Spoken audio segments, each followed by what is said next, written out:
All right, so let's talk lastly in section 1.2 of MAT 221, we'll talk about trigonometric functions. Again, this is review of pre-calculus. In calculus, the convention is that radian measure is always used except when otherwise indicated. So for the most part, we'll be using radian measure unless we see the degree symbol. For example, when we use the function f of x equals sine of x, it's understood that the sine of x means the sine of the angle whose radian measure is x. Remember, these are the graphs of the sine and the cosine functions that we learned way long ago. Here's sine, here's cosine functions. Notice that for both the sine and cosine functions, the domain is all reals, and the range is the closed interval from -1 to 1. Thus, for all values of x, we have that the sine is going to be somewhere between -1 and 1, and the cosine is going to be somewhere between -1 and 1. Or in terms of absolute values, we could write them like this. Also, the zeros of the sine function occur at the integer multiples of pi. That is, sine of x is equal to pi for multiples of pi, 1 pi, 2 pi, 3 pi, and so forth. An important property of the sine and cosine function is that they are periodic functions and they have a period of 2 pi. This means that for all values of x, if I add 2 pi, I'm going to get that same value back again.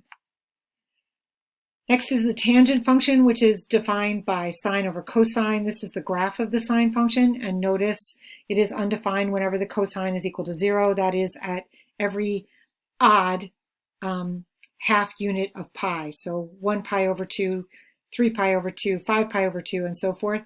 And notice the range is that all reals come out of this function. Notice that the tangent function has a period of pi.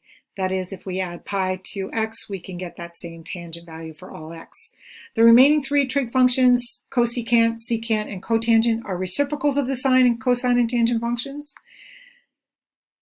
Next, we looked at exponential functions. An exponential function are functions of the form f of x equals a to the x, where the base a is a constant function, a constant. The graphs of y equals 2 to the x or y equals 1/2 to the x are shown below. In this case, the domain is from, I'm sorry, this isn't showing up correctly, from 0 to infinity. I guess it's actually, let me stop this for a second.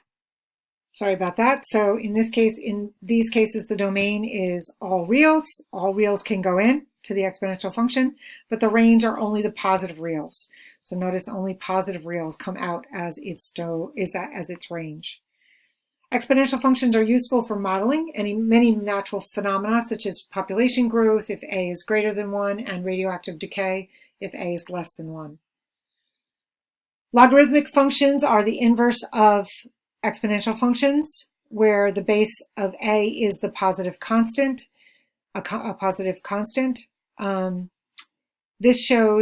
This graph shows the graphs of 4 log functions of various bases. In each case, you'll notice that the domain and range switch. What was the range now becomes the domain, and what was the domain now becomes the range. The domain is all positive reals, and the range is all reals. The function increases slowly as x increases.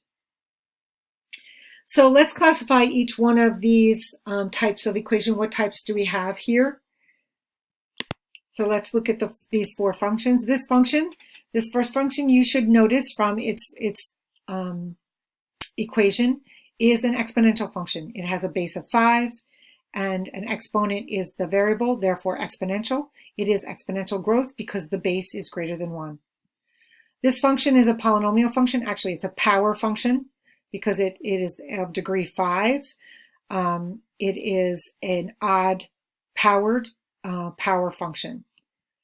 This function is an algebraic function because of the fact that it is not a polynomial over a polynomial, because remember, polynomials can't have radicals in them. They have to have positive powers and non-fractional powers. So this is considered an algebraic function. And this last one is a polynomial of degree 4. This is a quartic.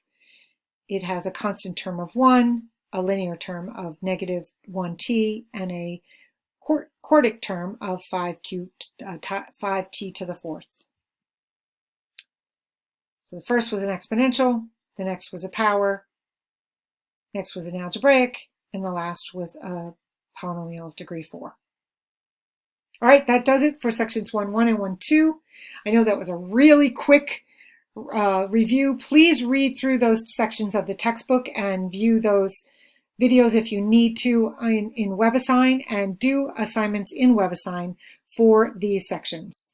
Thanks, have a great day.